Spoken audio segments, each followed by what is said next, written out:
when we think about ACL mechanisms of injury and what is really happening, and then some of the quote unquote older school ideas of how to quote unquote prevent them. A lot of times people would argue, well, you need a lot of hamstring strength to provide some level of a co-contraction to essentially pull that tibia posteriorly to protect some of the shear forces on the ACL. So a lot of times people would say, all right, hamstring strength is really important within ACL rehab.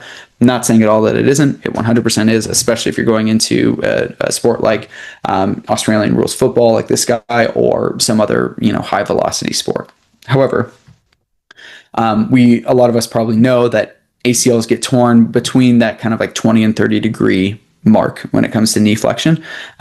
So pretty shallow knee angles. To be honest, this is probably a pretty good representation of what 20 to 30 degrees looks like of knee flexion.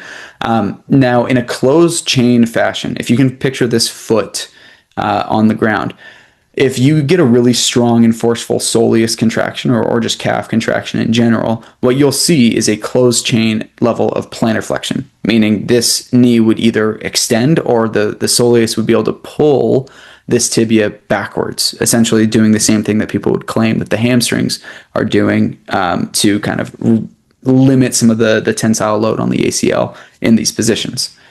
Now, when you look at the orientation of the hamstring right here, if the hamstring forcefully contracts in this position, there may be, you could draw a moment arm of vertical straight up and down, and then the horizontal contribution.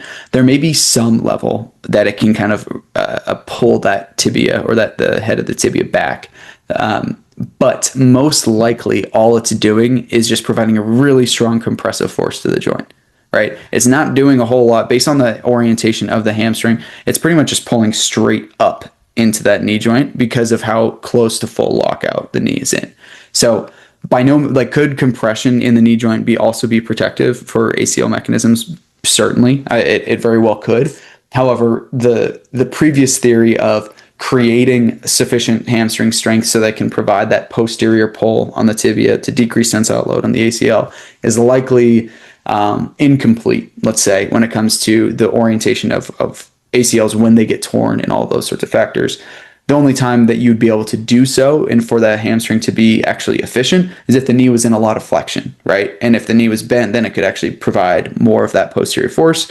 But in order to get the knee into enough flexion eccentrically, you need to have a quadricep. So it kind of always goes back to either load the quads more, or now hopefully some of you guys will think, hey, maybe I'll load the calves more as well.